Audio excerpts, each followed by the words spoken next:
Good morning. Welcome to 10 Years Hence. Our speaker this morning is Steve Shute, EVP and Chief Business Officer for the Americas and Asia Pacific Japan at SAP. Steve graduated from the University of Dayton in 1993 and spent 3 years at PricewaterhouseCoopers. He then joined our very own Notre Dame campus and graduated with his MBA in 1997.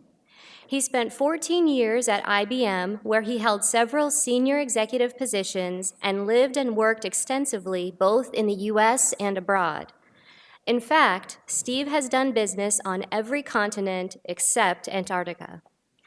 After IBM, Steve served as a key officer at Allscripts, a publicly traded company where he was one of the company's top 3 executives and managed over 1/3 of its 8,000-person workforce.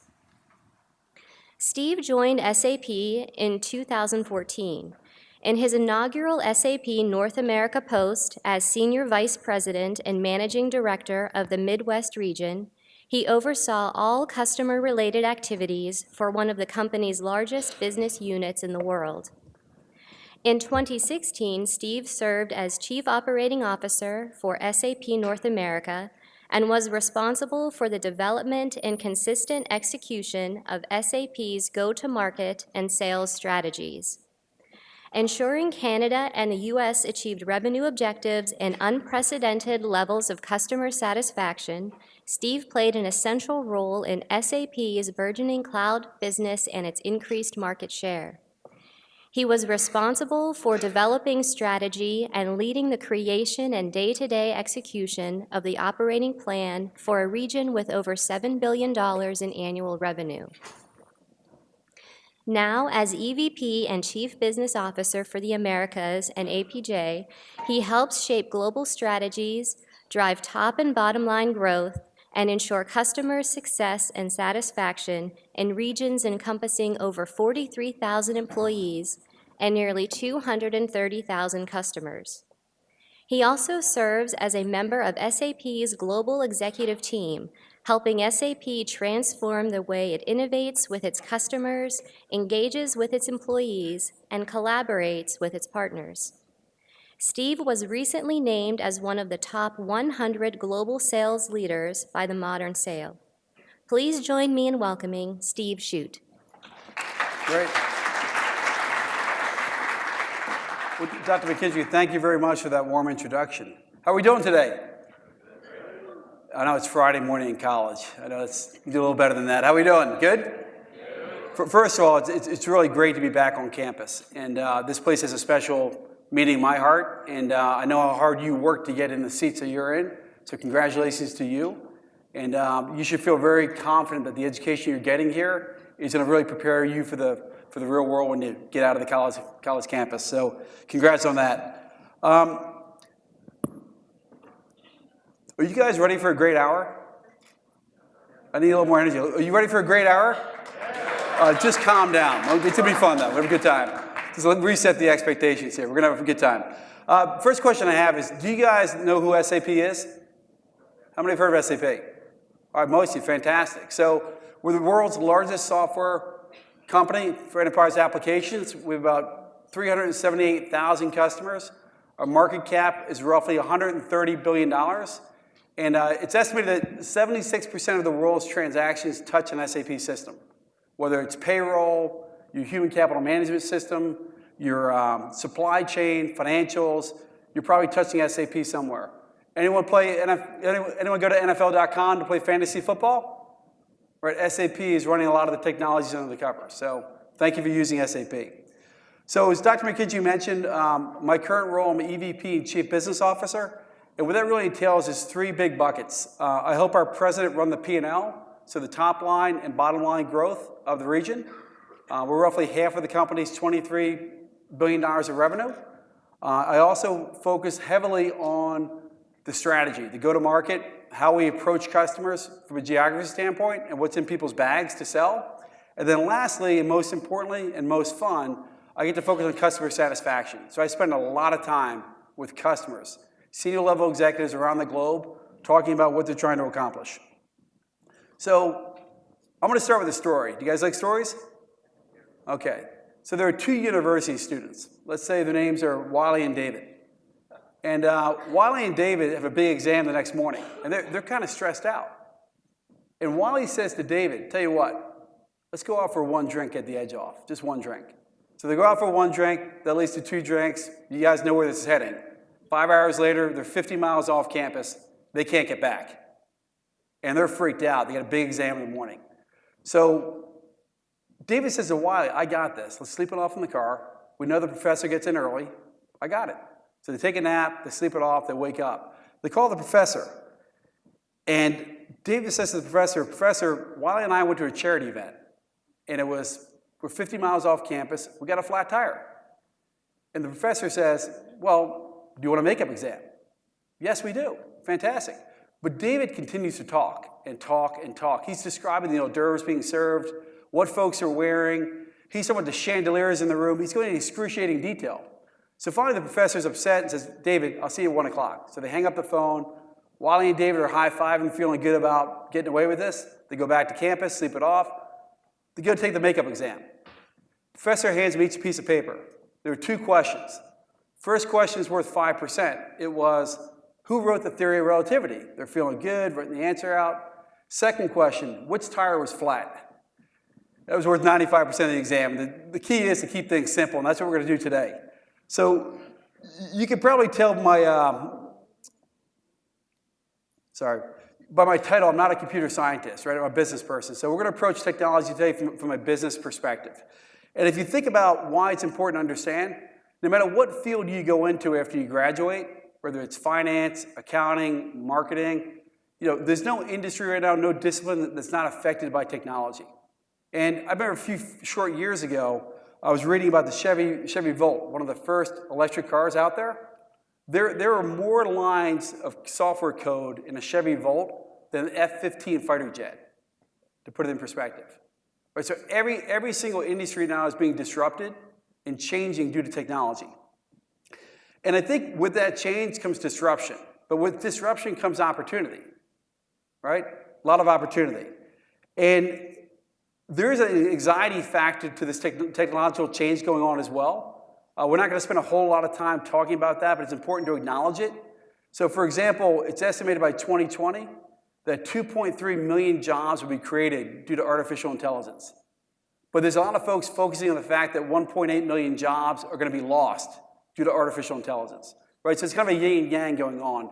And I know we're a very socially conscious university, but today we're going to speak a lot about the opportunity out there for us. And we got a video I want to show that kind of highlights what's going on in the world today. So let's roll the video. I've been thinking about thinking. I mean, think of all the things that think these days. Thinking planes. Thinking cars. Thinking phones. Businesses are thinking. Factories are thinking. Distribution plants are thinking. Plant plants are thinking. Even your toaster is thinking. Honey, Clive Owen's in our kitchen. I'm leaving. Oh, never mind, he's leaving. There's so much thinking. Even this thing is thinking. Is this thing thinking? This thing is thinking. Businesses are up to their necks in knowledge. Let me illustrate that for you. Scratch that. Terrible idea. But what if a business could turn all that thinking, endless thinking, into doing? To make better decisions. Make a difference. Make the future. Make all this make sense. Not tomorrow, not next week while you think about it a little more, but right now, this moment, this second. Is there a company that can help you do all that?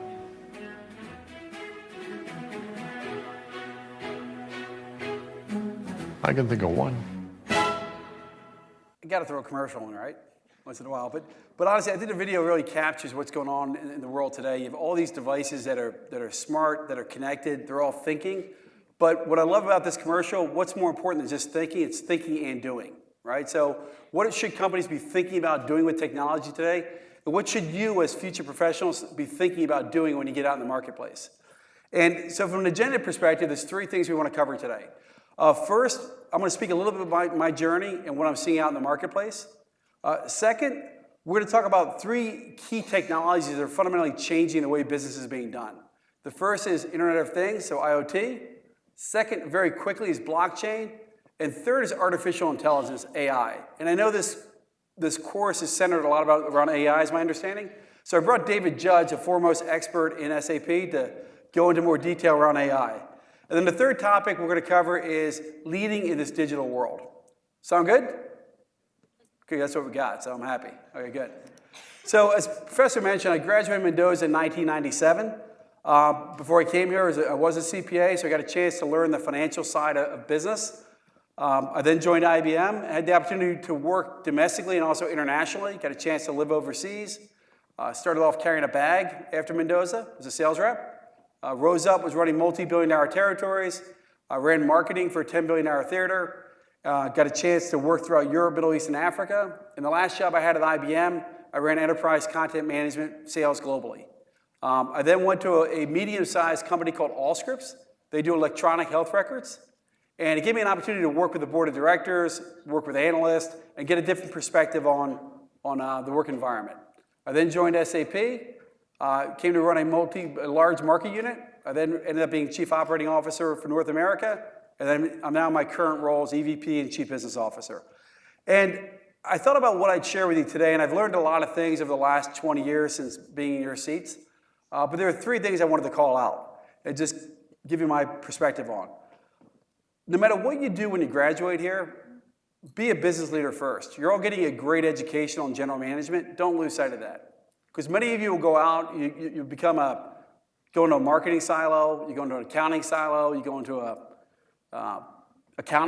finance silo.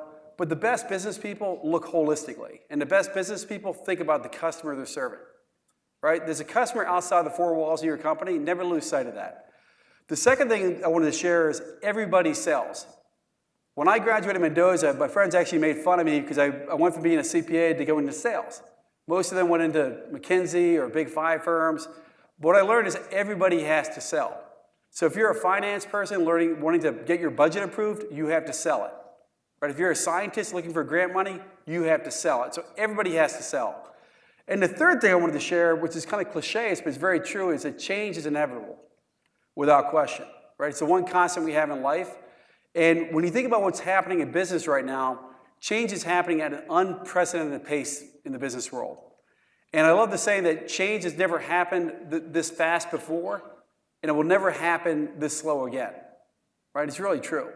There was a recent survey that 72% of the CEOs predict more change in the next 3 years for their industry than the last 50. Think about that. Right? They're calling it a digital renaissance as a result. Right? The average age of an S&P 500 in 1950, anyone guess how long the company was around in the 1950s to be on the S&P 500? Anyone guess? 30? 60. But thank you for the guess. Thank you for the participation. I like that. 60. By the year 2020, anyone guess what the estimated average age of a company will be? It's less than 20, right? Some say less than 12. Somebody's getting delisted every 2 weeks right now. Why is that happening? Why do you think it's happening? It's changing the environment. Technology is driving a lot of that change. It truly is change or die, right? Companies can't wait anymore. And I mean, look at the news just the last couple of months and weeks. Amazon buying Whole Foods, right? Fundamentally, it's disrupting the entire grocery chain market. Right? Toys R Us, think about the implications, shutting down over 700 plus stores, announcing bankruptcy. But think about the trickle-down effect that's happening. Think about all their suppliers that now have to find another outlet to sell their product. Think about the retail market, right? Retail space. All that land is going to go vacant, flooding the market. Right? So there's a lot of trickle-down effects here we need to be very conscious of. And Uber, obviously, is not just disrupting the taxi industry, it's fundamentally changing the way the automobile companies are thinking about things like ride sharing, to name a few. And I think one of the key things is you don't have to be wrong to fail. Right? You don't have to do anything wrong to fail. By doing nothing, you're going to fail in today's world. You have to move quickly. And my current company, SAP, we were no different. If I look back 8 years ago, we were fundamentally known as an ERP company who had some great analytics, #1 in both spots. But we had to retool ourselves to prepare for the digital world. Right? We really had to invest heavily to make sure we had the right portfolio to serve our customers and to help our customers serve their customers. So we spent over $55 million retooling ourselves. right? And really turning ourselves into a cloud company powered by technology we call HANA, right? And this has allowed us to really grow the market cap significantly and better serve our customers. Our latest bold move is called Leonardo. You gonna talk about Leonardo? It's an innovation platform with things like blockchain, IoT, predictive analytics, big data, all served up in the cloud to enable companies to really move quickly, succeed fast, or fail fast so they can move on. So we're taking our own experience and we're taking this out to customers. And when I speak to customers, it's really about the outcomes they're looking to drive. So even though we're selling technologies, we spend a lot of time on business outcomes, right? So what are the new insights they can gain from data? How do they reimagine the processes of how their companies run? How do they really think about new business models, right? The education you're getting as business students, never lose sight, nobody wants to buy technology. They want the outcomes technology can bring. So we lead with the business outcomes. And again, there are technologies like IoT, blockchain, and AI that help enable those companies to drive those outcomes.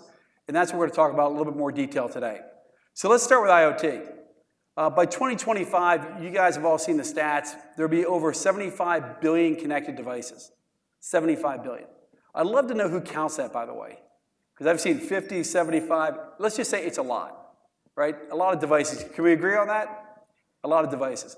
There is a $2.7 trillion market opportunity as a result. $2.7 trillion. And we see the applicability that IoT is having in everyday life, right? Fitbit, who has one? Right, almost everyone. Smart thermostats.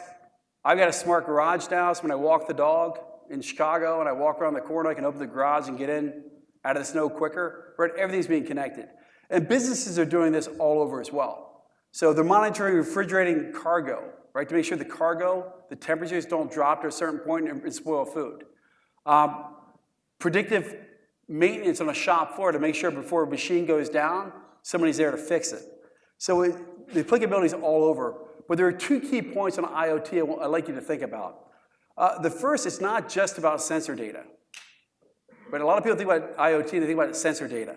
It's really about leveraging other technologies to help process that data, understand that data, and ultimately make decisions on that data, hopefully predictive. And think about the autonomous vehicle, right? When you think about the fact that a car today could have thousands of sensors running through it, and it's looking at things like detecting images. It's looking at traffic patterns. It is making sure the vehicle operates with all this data at the same time in the right direction.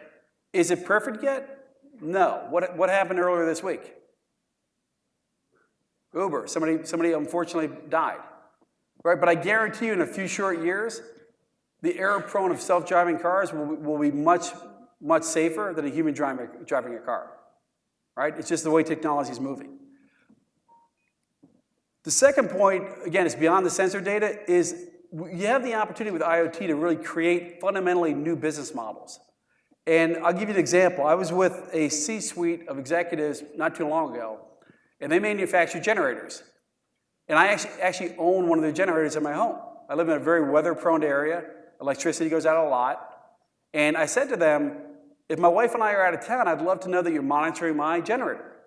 And before it goes down, I'd authorize you up to a certain threshold to send somebody out with the right parts at the right time to fix it, so I don't lose my meats and cheeses, let alone my wine, right? And they said it's a great idea. But then we started getting into a conversation about the business models that we could generate. And I said, what if you charge every one of your customers, I'm making it up, $50 a year? Right? You have tens of thousands of customers. How profitable would that be? Right? So IoT is enabling people to really rethink how they're doing business and how they can monetize it, which is pretty cool. There's another company called Stara. Anyone from Brazil? You've heard of Stara? One of the largest agricultural machinery manufacturers in Brazil. They're using IoT in pretty cool ways, and let's show the video here, Wally.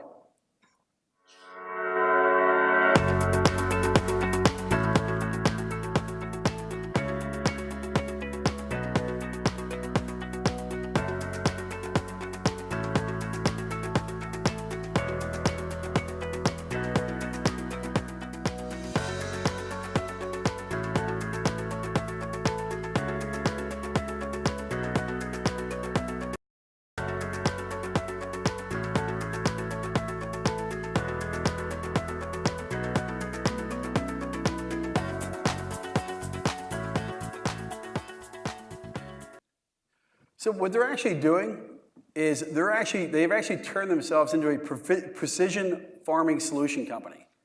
And they get all this big data running in the background in real time that allows a farmer to analyze the seed, the actual seed going into the ground, and the actual soil it's going into.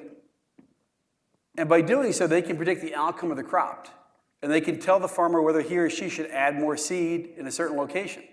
And they're seeing incredible results as a result of using this IoT technology in that way. And what I love about this example, farming's been around since the dawn of time, right? Literally been around since the dawn of time. When we talk about things changing, they're actually taking farmers and turning them into digital farmers, right? Which is pretty cool. So there's a lot of cool things going on right now with IoT. The second area we're going to cover very quickly is blockchain. Most of you have probably heard of blockchain in the context of what? Bitcoin, thank you, cryptocurrency. But it's a lot broader than that. So a definition we like to use for blockchain, it's a shared, secured record of transactions and of who owns what. And of who owns what. And one of the principal components of the blockchain is it allows for greater transparency, greater trust, and greater efficiency when you're dealing with transactions, right? And when you think about distributing this trust across a network, right, today that trust is actually in the hands of a lot of middlemen, brokers, attorneys, bankers. Has there been some corruption in the last 10 years in those areas? Just a few? So the trust is going up as a result of blockchain, and it's not only faster, but it's giving people a greater degree of certainty that trust is actually embedded in the system itself. And just one illustration, in 2016, if I wanted to transfer money from Canada to Germany, how long do you think it would take me? Simple transactions, money from Canada to Germany. You were spot on. I just had a Chosky to give you. That's it. 3 business days. So we performed a transaction using the blockchain. Guess how long it took us? A day. How many? 20 seconds. So 3 days to 20 seconds. When you think about that at scale, right? Blockchain is very new technology, but the impact this is going to have on society is going to be huge. So it was 1/10,000th of the time to transfer that money. It's pretty amazing. And it's estimated by 2027, 10% of the world's GDP will be stored in the blockchain. Right? So pretty cutting edge stuff. And it's well beyond just financial. Right? When you think about global supply chains, and you think about the fact that you want to prevent fraud, if you're shipping high-valued goods, you want to make sure you don't have fraud in that value chain.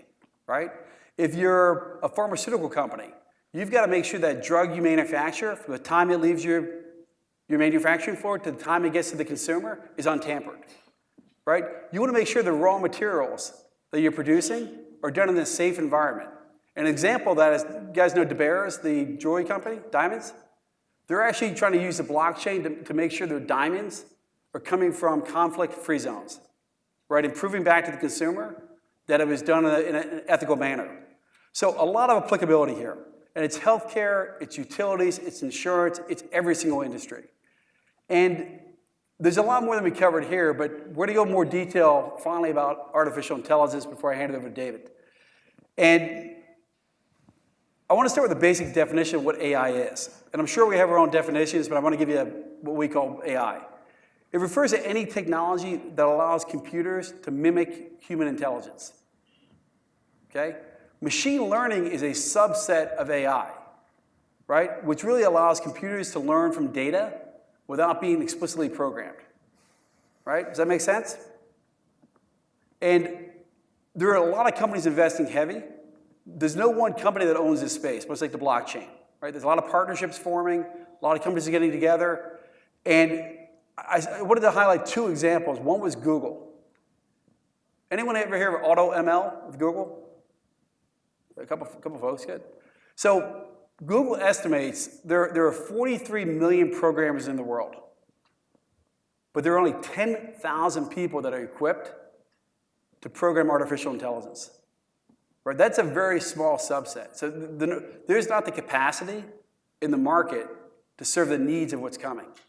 So Google's got this project called AutoML where the machine learning code is actually writing machine learning code, right? It's pretty cool. So if you're an expert in a topic, like you're a physician, or you're a professor, or you're a business person, the idea is that you could talk to the computer, and the computer would write code and make it an algorithm, so that knowledge could be captured.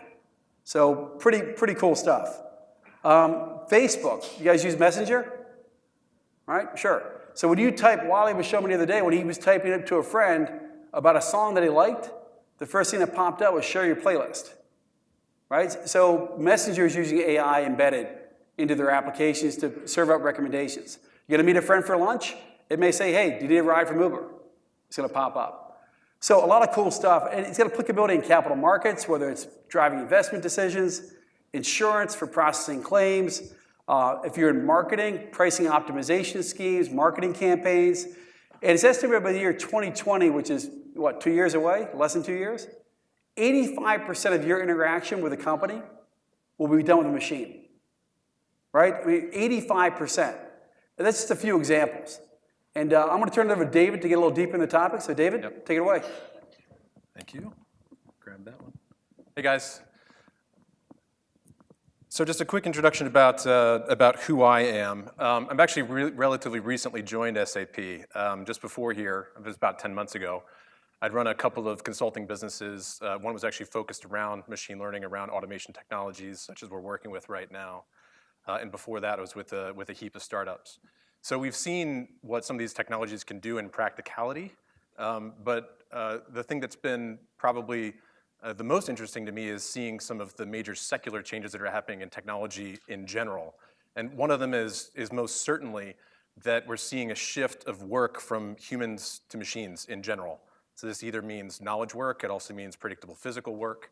We're seeing a shift that even SAP is experiencing right now, which is where software companies and typical companies like product companies such as the one that he'd mentioned have been moving from selling products, things that standalone, the purchase is done as soon as they've bought it, to a platform where you actually have an experience that's wrapped around this. And so you know the classic example here, speaking of the IoT examples that Steve had mentioned, who has an Alexa in their house? Right, a lot of you, right? That device is not a standalone device. It's a part of a much broader platform. You know, this was evidenced by, and in fact, there's a heap of machine learning that's been built into it as well to enable that. So the sort of Trojan horse of getting that into your home was what? Music, right? Spotify, some timers, maybe the occasional weather check in the morning before you go to work or to class. But underneath that is a huge amount of both systems as well as data and machine learning algorithms that are powering that. So it's both IoT as well as machine learning as well as data. There was a great story. There was a daughter, a young lady that was in her home, and she had been able to mistakenly order 15 dollhouses through voice on an Alexa. So obviously this is not great for her parents. She's terrifically thrilled by it. But the challenge with this is that this obviously caught the local news' attention, and at the newscast in the evening, the guy who was describing what had occurred actually repeated the same command that the daughter had used, and ended up causing 15 more households to have the same problem.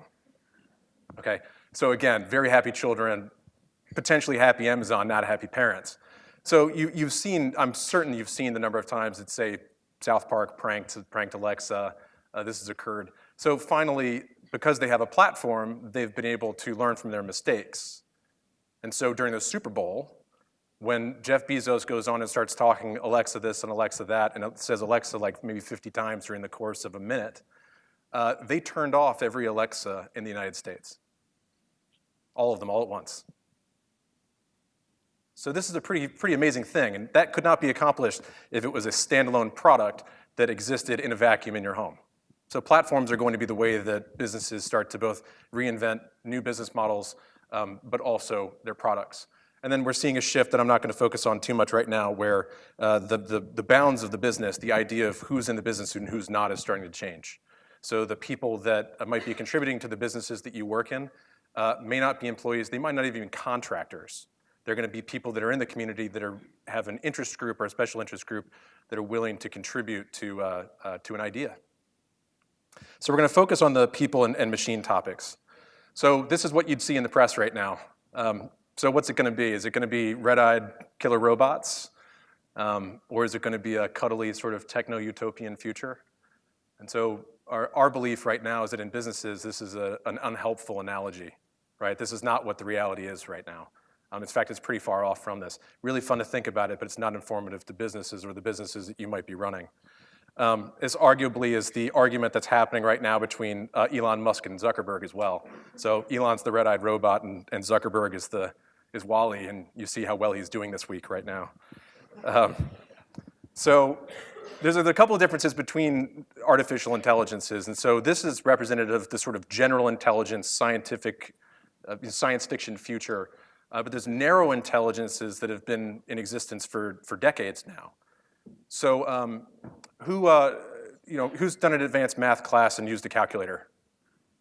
All of you, right?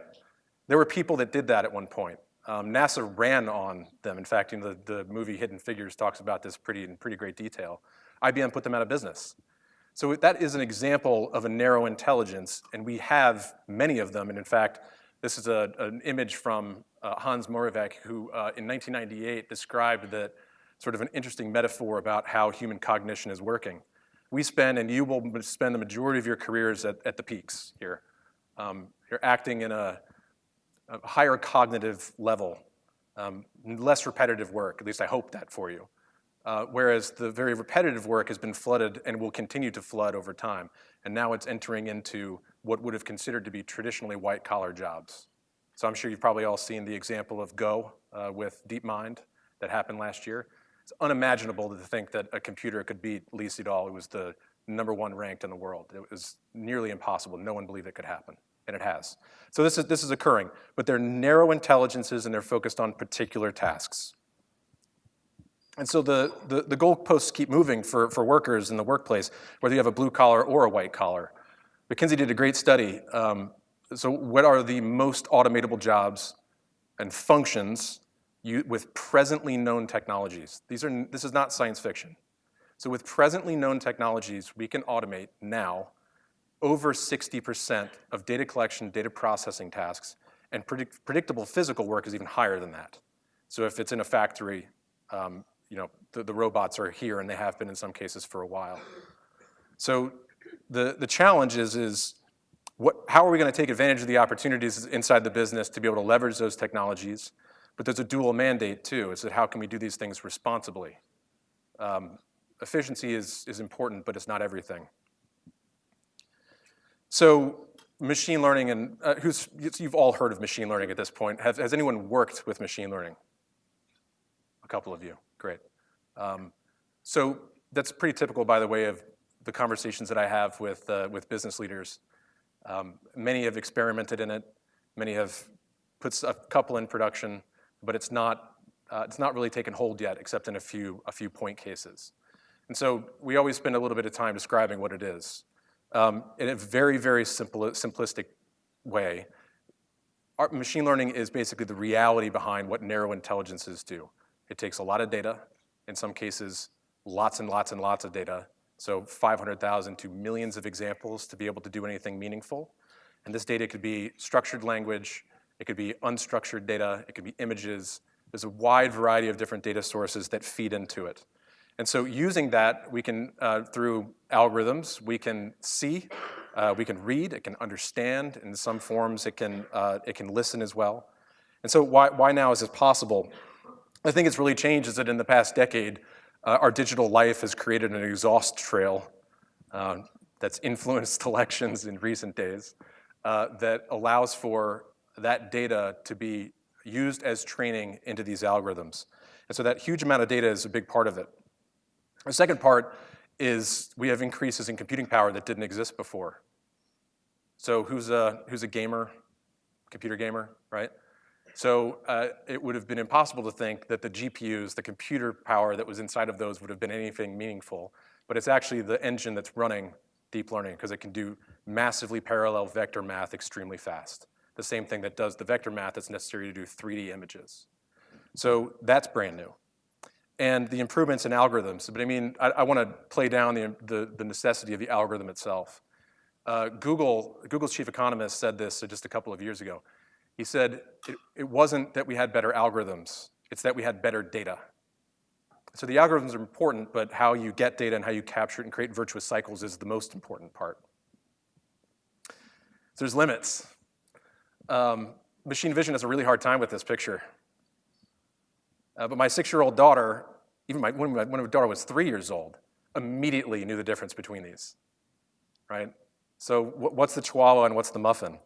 And she doesn't need a million tagged examples to learn it either. So it's almost intuitive, it's immediate. And more importantly for me, she finds it hilarious. And so I've never seen a system that can figure that out. And you're gonna have to bear with me because I've got a few of these. My dog knows the difference, trust me. You give her a piece of chicken, she knows. I got one more. It's a magnificent beast, isn't it? Can't imagine having that in my house. So more seriously, this lady's name is Joy. She works at MIT, and she founded something called the Algorithmic Justice League. Has anyone heard of this? Maybe a couple? So what she found out when she was working in the digital labs was that the source data that went into the facial recognition algorithms that she was using was pretty one-sided. And what she found was that it would not recognize her face, but if she put on the white mask that she's holding, it would. That's a huge problem. So if we're going to use data to be able to inform algorithms that are going to make decisions on recruitment, on whether or not you get a loan, on whether or not you can purchase the house, all of those things it's incredibly important that we get the data right and that it's of a broad enough swath. And so she's working to make sure that that's the case. And so we can fight bad behavior, and in fact, we can look deep into those algorithms and make sure that it's not there. But we need to make sure that the people that are creating the data sets are broad enough and that it's not very one-sided. And so just a great example of what you can actually do with this in business.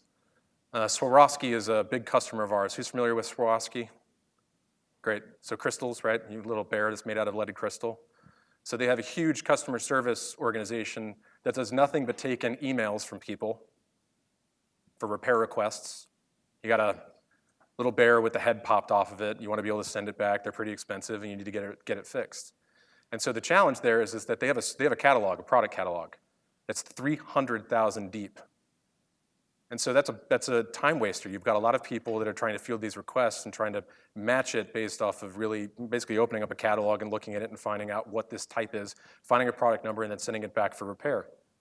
And so what we can do is using image recognition, even if the product's broken, we can see it and we can match it with a high degree of confidence to the product catalog in a very highly automated way and take that low-level cognitive activity out of the people's hands. And so, that's an example of an efficiency task. Here's another one. Who's a hockey fan? Yeah? So companies pay a lot of money with endorsements, a lot of money. SAP is one of them. So they pay money to get the logo on the screen so that your eyeballs see it. And what they have had a trouble measuring, any marketing people? Yeah, the classic line of 50% of my marketing dollars are wasted. The trouble is I just don't know which. So in this case, we can, using visual recognition, we can track the amount of time that the logo is visible on screen, and we can substantiate quite specifically the number of people that are able to see that logo and for how long. Now, we can't say it's going to be a good association, but we know that they're at least seeing it. And so this is a primary example of what we can do with machine vision. So people spend a lot of time focused on what's Uber doing, what's Amazon doing, what's Airbnb doing. These are informative, but Gartner, an analyst company, talks about sort of two major forms of digital transformation that people are going through. One is the start brand new, and Uber's case, they were able to go into a market that was brand new for them, that was ripe for disruption. But this isn't informative for some of the businesses that you might be working in, who have existing businesses to run. And so optimization is just as important a path. So for example, of UPS using route optimization with predictive analytics, it's pretty simple machine learning stuff. 85 million driven miles were carved off a year. That's a massive difference in both cost as well as time. The sensors that we've put inside of those vehicles we're able to drive down 1 million idle minutes. So that means that the cars are not staying on as long, we're not putting as much exhaust into the air, and we're able to get, frankly, we're able to reduce cost. So sensors plus data plus machine learning, right? It's never one of the buzzwords. It's always a few of them combined together, and they all work in tandem. So how is data turned into business value? At a very technical level, we take a lot of data, we put it through a continuous cycle of model training, application of the model to production, capturing feedback and preparing data. And this is the point that I wanted to make for you guys. As you build businesses or you work in businesses, the virtuous cycle here is the most important. The product of being able to have something that people want to use, which creates more data, which improves the system, that creates more data because more people are using it. That's the game right now. And so we've been in this business now for a couple of years, and people wouldn't necessarily think of us as machine learning, but I think Steve made some great statistics. 76% of the world's transactions are going through one of our systems. We've got a lot of data. That data is important. It's about how the very core of businesses are being run. So for scale, that is Amazon, Alibaba, and eBay combined and doubled in terms of transaction revenue going through our procurement systems. So it's a giant amount of data. Our ML capabilities are pretty broad. So we've been focused on conversational interfaces. So this is like an Alexa. You can speak to something using natural language. It's much better if you were to go onto a corporate portal and be able to ask a simple question about how much PTO do I have left, how much time off do I have left, or where's my next class, rather than having to click through 5 screens to find that information. So natural language is a much more natural way to speak. And then pre-building intelligent applications that allow us to embed directly into the business process, right? It's not separate. It needs to be directly embedded, because that way we can create that virtuous cycle of data.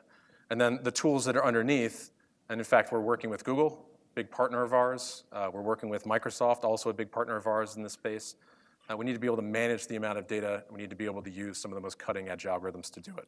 So David, an example of that would be if you're a CFO and you have a meeting with the chief procurement officer, the system will know that meeting's coming up, will produce the KPIs that could be relevant with that meeting before you even ask for them. So it's just one example. Yeah, that's exactly right. So it's the idea that you can create a sort of self-driving business where, one of the key points is that as managers, future managers, AI is not going to replace you. But the managers, those of you that use AI, will replace those that don't. And it's because the ability to use the data effectively and to have it help you cognitively to make decisions will enable you to do much bigger things than you could have without it. And so Trenitalia is a pretty good example of this. It already rolled, but so they have 30,000 trains in Italy. Anyone ridden on a train in Italy? You guys are well-traveled. Fantastic. So the worst thing possible would be is to get on that train and not make it to Rome. And so what they've done is they took sensors, a huge number of sensors, and placed them within a rolling fleet of 30,000 trains that can tell them braking effort, temperature, line voltage, all this information that you can gather using those sensors. And then they can make predictions about when this train might break, well in advance of it breaking, right? And so there's business benefits of doing this aside from just getting you to Rome with a hangover. The business benefit is that it cuts down on the maintenance cost as well by about 10%. And with the amount of people that we're doing that work, it's a giant cost savings. So get customers where they're going. And so we can start to reimagine the enterprise because of these technologies. It's both the front of the house, it's the back of the house, it's pretty much every process. Some that are going to be higher value than others, but it will inform every aspect of the business in some way. So that means we're either transforming processes or making them more optimized and making straight-through processing possible all the way from customer service to the back office. So I'm gonna leave you with one last example. Today's the day of Brazilian examples. Incor is a cardiac hospital in Brazil. They were faced with the reality that in Brazil, this is a shocking number, 500,000 deaths a year, preventable deaths from mistakes, from treatment mistakes. It's more than cancer, more than heart disease. And so we were able to work with them, again, using machine learning, data, and sensors combined together to dramatically reduce the amount of time and effort that a nurse has going from the patient to the doctor and back again and shorten the life cycle. It's probably the wrong word in a hospital context. shorten the time necessary to go through the process. So 35 steps down to 10, first prototype was done in 6 weeks. These technologies we can work quite quickly using Leonardo. And so an 85% reduction in manual work is pretty dramatic in that context. It's literally saving lives. And so there's sort of a dual mandate that you guys have, right? It's what I'd mentioned before, that you have to use these technologies. They're going to be in the workplace, and those of you that are more effective using them will be more effective in the workplace. But the second thing is that we also have a mandate to both your business and the people in it, but also the broader environments that we work and live in. There will be disruptions, and there will be people that are put out of their jobs, and we need to find things for these people to do. And so during that transition period that Steve had mentioned between AI taking 1.8 million out and AI providing 2.3, there's going to be a tough transition happening there. So I'm going to leave it there. Steve. Great, David, thank you. So the last thing we're going to talk about briefly is leading in the digital world. And while the technologies we talk about can help a business survive, it still takes real leadership to make one thrive. And that's what you guys are going to come in when you graduate, right? Leadership is still required. And it's something we've actually studied extensively at SAP to look at those who were deemed successful in the digital world. What were some of the traits that they had? And we surveyed about 3,000 executives last year to figure out what was the commonalities that they shared. And there were 4 things that we came up with. First, they all had a desire to transform. I mentioned our own company, right? I wouldn't have joined SAP a little over 4 years ago if I didn't see a desire for a company to embrace change and transform. So as you begin to look for companies to research and go after, I'd encourage you, make sure they embrace change. The second thing we identified was they had a maniacal focus on the end customer. Right, we talked earlier about making sure that you continue to have a general management hat. Every decision you make, you've got to think about your customer and your customer's customer. The third thing they had in common, they all prioritize talent. A lot of people talk about talent, very few actually prioritize it. So how do they hire? How do they train? How do they retain? Take a very long look at that. And the last thing they had in common was they invest in this next generational technology. Even though it's early on, even though they may not see the business benefits right away, they know that they need to understand it, they need to fundamentally change to stay ahead of the curve.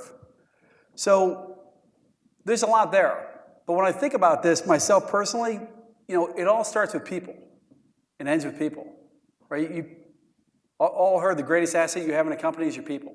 And great people, great leaders surround themselves with great people. So when I look for people, there are 3 A's I look for.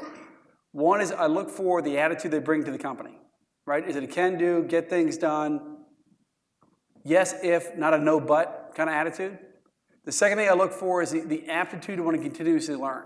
Do they have a morbid curiosity to want to get better every day? And I was reading recently that Bill Gates, Warren Buffett, Oprah Winfrey all share something in common. They all allocate a certain amount of hours per week just for learning, right? Just for learning. When you graduate Notre Dame, a lot of you will be going in. Who's undergrad here? First time going out in the workforce. It's okay to memorize and regurgitate when you start, right? There's different degrees of comprehension. You go out there, you start to memorize, regurgitate, because that allows you to learn. When you learn, you can apply. When you learn and apply enough, you really start to understand, and that's when you're really dangerous, right? So the aptitude to continuously learn is paramount for me. And the third one is the activities. When you get up in the morning, how do you approach? Do you get after it? Right? There are people you're going to find at work. Some are hungry for it. Some want it. Some just talk about it. But what do? So look to surround yourself with folks that really do the right activities when they get up. And again, I mentioned earlier, you guys have a great educational foundation to go out there and be the disruptors versus the disruptees. And I know on behalf of all of us, we wish you nothing but luck. And I think we have some time for some Q&A if you want it. Thank you. And we do recognize it's Friday morning on a college campus.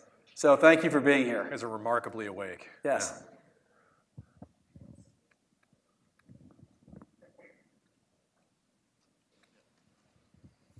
Hi.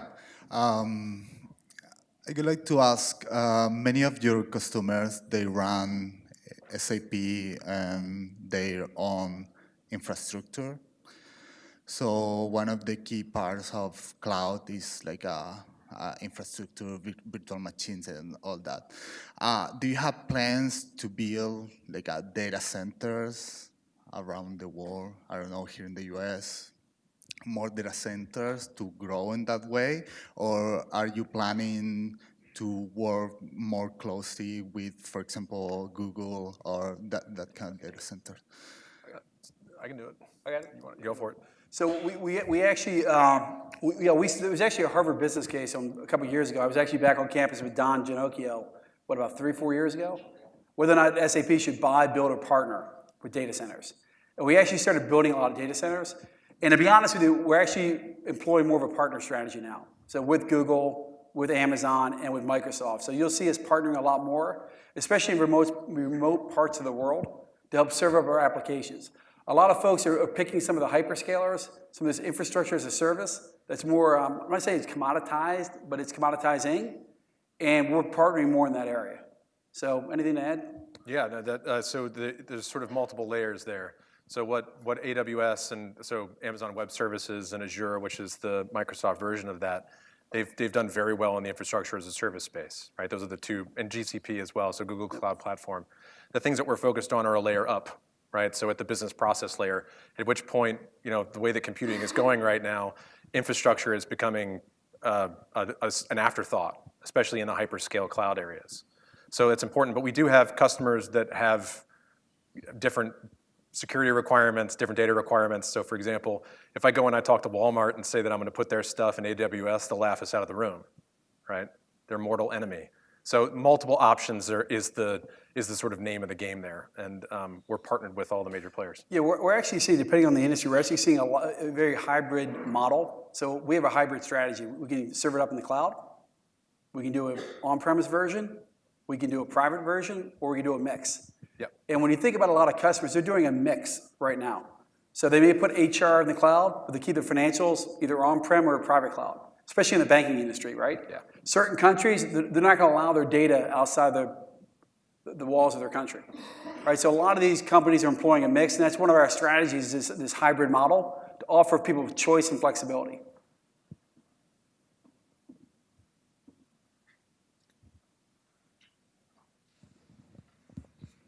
How do you feel about preparation of MBA student for the jobs in your company? Do you think we should possess more technical skills connected with AI and all these IT technologies, or the generalistic model of like broad finance and leadership education is better? So is the question, what type of skill set are we looking for? How do you feel MBA graduates suit to your current company business? Do they have necessary skills to work? I've done okay. So I think you're well suited, without question. I mean, I know the skill set it requires to get into Notre Dame. I know the skill set you develop when you leave Notre Dame, and you'll have all the skills you need. The question is, go back to those 3 A's, right? The attitude, the aptitude, and the activities. When you think about it, you may take your last exam in Notre Dame, but you never stop learning. Right? So what I find is the people that are successful are the ones that spend the weekends learning more, so you can better serve their customers, better serve their colleagues, better serve their company. So I think the skill sets you have from an educational perspective, you're fine. Question is, personally, what are you going to bring to the table? But I'm living proof you can do okay. Thanks for the awesome presentation. You spoke a lot about disruption and the role that SAP is playing in terms of partnering with, young companies such as Google and Uber, to transform industries. What ways is SAP partnering with smaller early stage startups that are kind of like on the cutting edge, just to stay abreast of like what's coming? We have multiple mechanisms, actually. So we have a part of the organization called SAP.io. So that's literally a seed fund venture organization inside of SAP. So it looks at both entrepreneurialism, so people that work at SAP that want to try out a new business inside of the company. But we also look externally. Hasso Plattner, who is our chairman, is also very involved with a company called Sapphire Ventures. Sapphire Ventures is a well-known venture fund, Series B, Series C. I came out of the startup world, so those guys are a heavyweight. So we're looking both inside the company as well as outside the company about where these ideas are going to come. I mean, the commonality within technology these days is that it's a team sport. You can't do everything inside. You're not going to do everything outside either. It has to happen together. Let me add to that. So in addition to what David just said, we also have what we call the SAP Cloud Platform. And we're allowing companies of all sizes to build extensions to our applications. Right, so if you think about, take a company like Ernst & Young. Anyone working at E&Y? Okay, so E&Y, we have a product called SuccessFactors, Human Capital Management.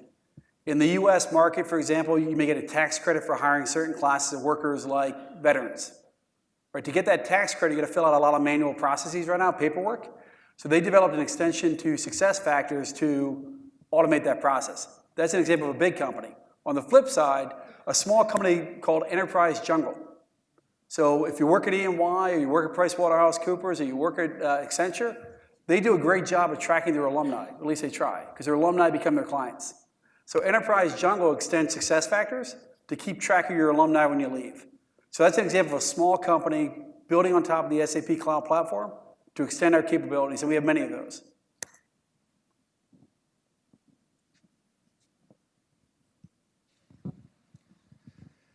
So in the current software environment, customers expect, like with the agile development process, their needs to have a quick turnaround and to be met quickly.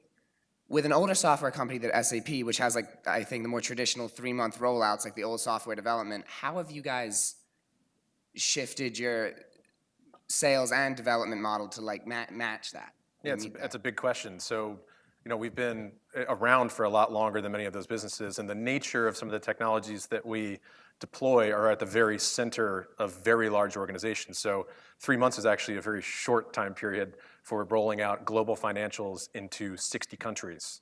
So it's a different model there. So we actually built Leonardo specifically. So Leonardo is the technology suite that has the fun stuff. So machine learning, blockchain, IoT, all inside of it. But we also work with customers around co-innovation around something called design thinking. Have you heard of, anyone heard of that? Design thinking? Great. So it's a fast cycle innovation methodology in essence that allows us to work with companies around weeks, so very, very short periods of time, to identify sort of what could we be building together, to building prototypes, to actually rolling them out into production in very truncated timescales. Now that said, you can sign up right now and start working inside a cloud platform. So your own work can be informed by agile methodologies, fast cycle innovation, and the like. So there's different paces, and sometimes it's helpful to think of what we do at the interaction layer, what we do at the very fast build layer is going to be different than what we do at the system of record layer, where by nature you're going to change those less frequently, and they take longer to roll out. And from a deployment standpoint, from a go-to-market standpoint, you may have a large company that spent 18 months rolling out SAP. And again, these implementation cycles are getting cut to weeks now, not months. Yeah. Definitely not years. They could for the largest companies in the world. But we're implementing a two-tier system a lot of times. So if you're a large enterprise, do a lot of acquisitions, you may acquire a company in Hong Kong with 15 people. So what we'll do is we'll bolt on our cloud product onto your on-premise system, so you can extend it, but get it up in weeks. So we're cutting down the time it takes to do M&A, for example. Which is great, because if you're looking at mergers and acquisitions, you want to be able to stand these things up very quickly and bring them into a consolidated platform. Otherwise, it'll take you forever to run financials. Good question. Yep, great question.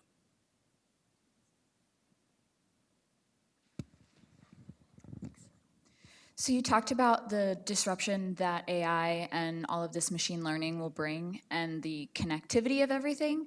So it seems logical to think that the way that economic markets function now is going to be vastly different in probably a short amount of time. Do you guys foresee there being something like the 2008 financial recession, but possibly on more of a global scale if everything is as connected as you guys think it will be?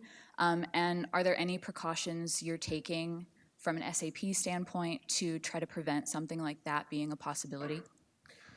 Yeah, so there's a couple of things there. I think that the nature of systems becoming interconnected creates fragility to a degree, right? But the nice thing about particularly using machine learning are these types of mechanisms that actually is less fragile than in some ways humans doing those same activities. You're much more prone to truly catastrophic mistakes.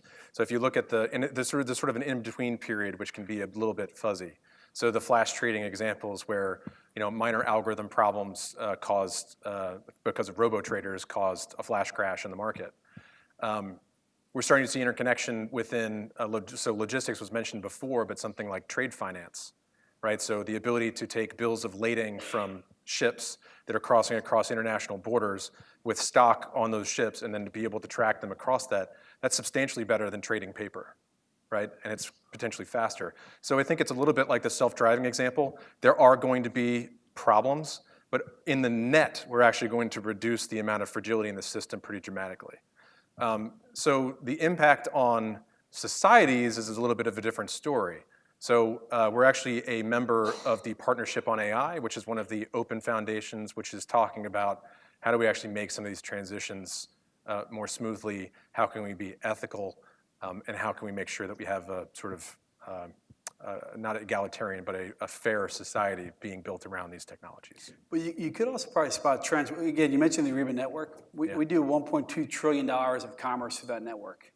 So when you think about is 2.6 or 3.6 million companies connected, you could probably see trends in the economy on people buying goods and services going up or down. Concur the same thing. Travel. So there's probably some insight we could gain there to see if a recession is coming. But we're looking at all that from a big data perspective.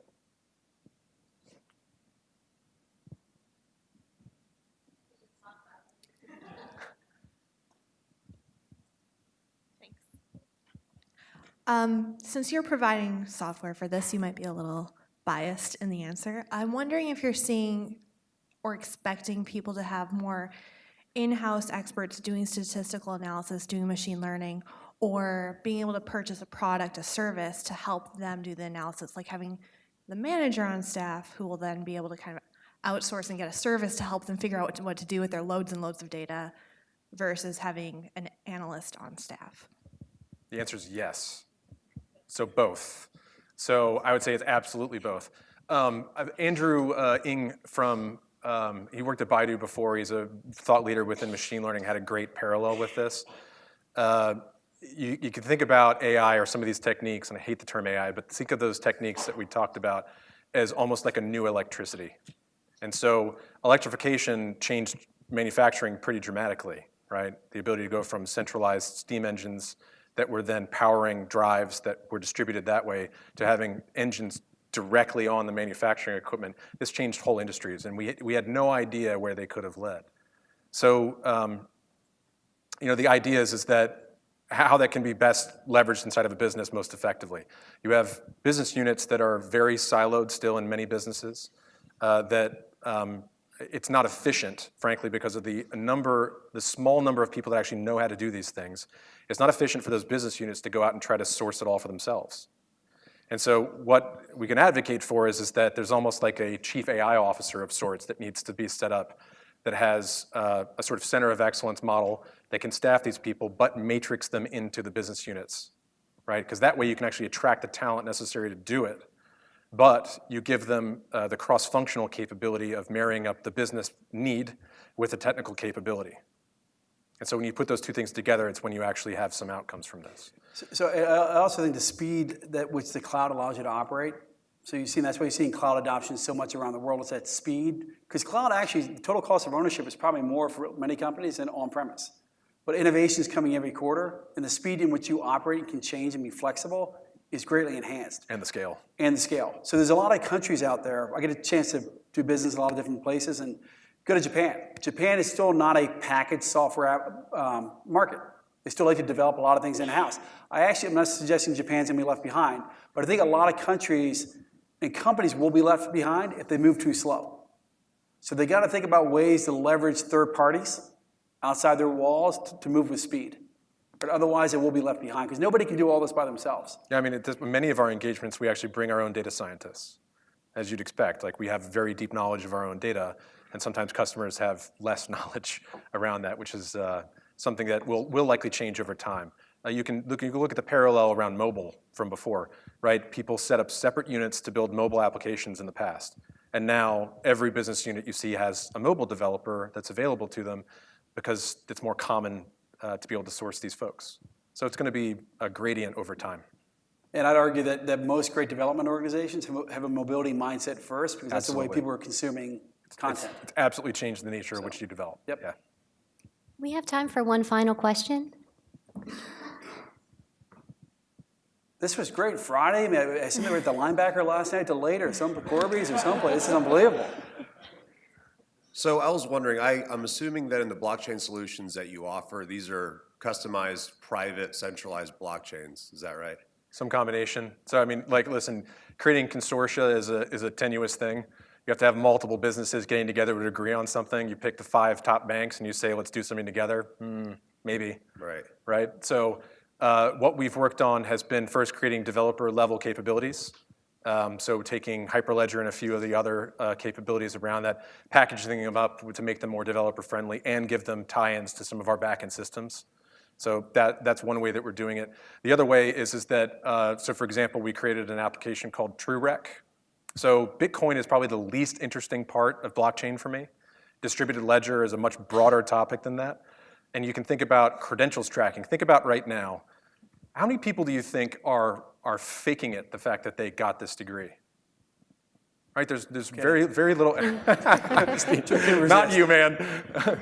So a way to track credentials or licenses or titles or any of these other things is a wonderful way to do it through a public blockchain. So we are creating private or amongst consortia blockchains, but there's many applications for public as well. Well, I guess what I was going to ask you, though, with regard to the private blockchains that you design for companies is how do you ensure the integrity and maintain the preservation of trust in a centralized blockchain? That's the core challenge. I mean, you have to get, so I mean, the trust algorithms allow you to distribute it amongst the parties. You have to have enough nodes for that to occur. But amongst the consortium, they have to have trust amongst each other that those systems are going to be implemented correctly. And so if blockchain is done right, that is the case. But getting them to agree on a standard implementation, and by the way, to implement it all at once, which is part of the challenge. And so that can be a critical flaw to the technology.